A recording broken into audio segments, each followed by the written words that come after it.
kõigile ning tere tulemast Juudi uudiste 6. saatesse. Selles episoodis räägime, kuidas möödus juudi kuu Shevat meie kogukonnas. Kuu nimi on sõnade lühend, mis tähendab, et oleks häid sõnumeid.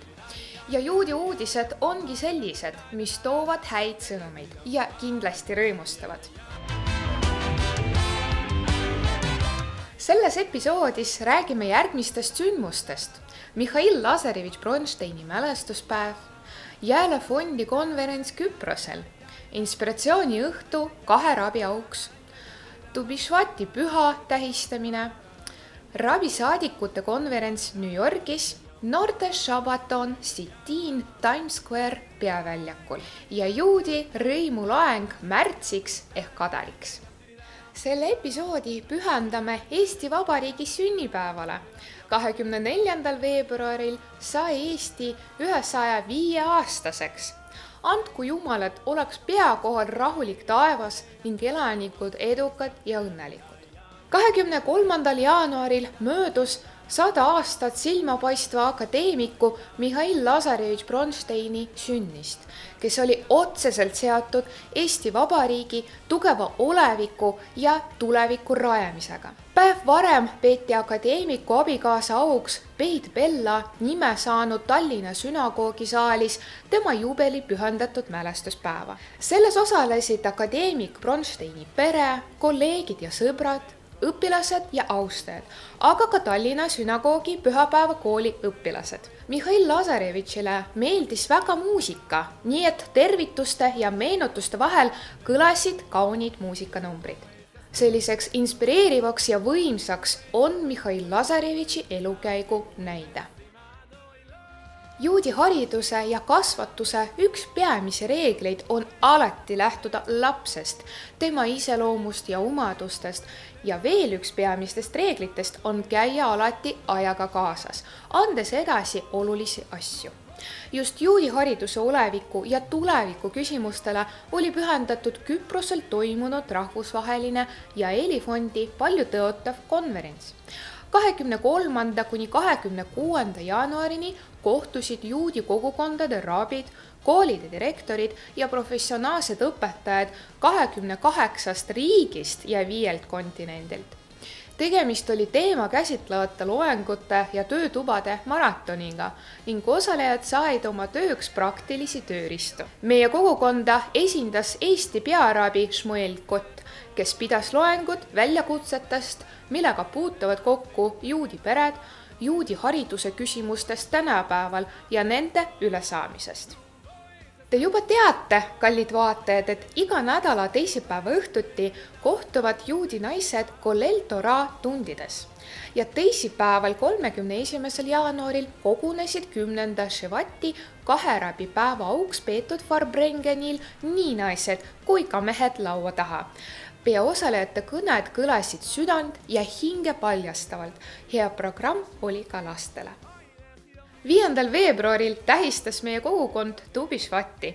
Iga osaleja, täiskasvanu ja laps sai valida endale meelepärase tegevuse.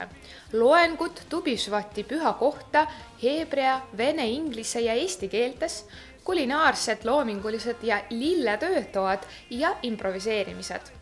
Osalejad kohtusid ideede, loominguliste tööde ja inspiratsiooniga ilusas ja maitsvas Tubishvat sederis. 8. kuni 13. veebruarini toimus New Yorgis rabisaadikute aastakonverents, mille raames meie kogukonda esindasid Rebetsinid Hani, Kot ja Hayash Morgun. See on suurepärane võimalus naistele, kes arendavad ja toetavad juudi kogukondi üle maailma, laadida oma vaimsed ja emotsionaalsed jõude, võimalus lõigastuda, vestelda lähedaste sõpradega ja kindlasti luua uusi tutvusi soedes naiste ringkondades. See on aeg, mil saab tugevdada oma sided põlvkonna pea Lubavitseri rabiga, sest just New Yorgis Crown Hain piirkonnas asub tema kuulus sünagoog 770. Rabi kodu ja kontor, samuti mitte kaugel asub Ohel ehk õiglase haud. Selline reis on nagu ehtekarp, millest saad pärleid inspiratsiooniks võtta terve aasta jooksul. Kevad on meie kogukonnas varakult saabunud ja seda kõike tänu Energy noorte Shabatonile, mis toimus ajavahemikul 24–26 veebruar, mille korraldas Rebetsin, Rishi ja Rabi Mihabi-Karski perekond. Üritusel osalesid väliskülalised, meie kallid teismelised ja nende vanemad. Mõnus suhtlemine, loominguline programm, maitsevad supisted ja särav avtalapidu muutsid Shabati nädalavahetuse unustamatuks. Ja samal nädalavahetustel avas oma külalislahked uksed pere Orlov-Koppase hubane maja Haaberstis. Ümbruskonna juudi pered pidasid koos ka avtalapeo. Osalejatele meeldisid kindlasti košeer-maiustused, sõbralik suhtlemine ja vestlus perekonna hormooniast. Sitiin on suur rahvusvaheline projekt juudi teismelistele.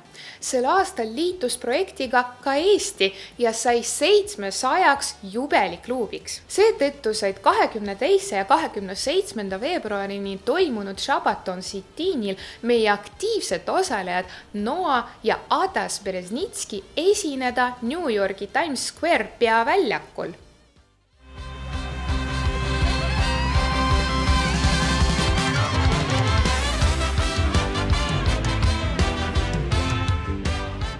Täname tähelepanu eest, püüame panna juudi uudised mitte ainult ekraanile jääma, vaid soojendama ka iga vaataja hinge. Jälgige juba täna meie kanalid Instagramis ja Facebookis, kirjutage kommentaare, pange laiki ja jagage videod oma sõpradega. Aderikuu saabudes on kombeks erinevatel elualadel rõimu suurendada. Nii et kuigi juudi uudised on lõppemas, teame, et juudi optimism hakkab alles kasvama.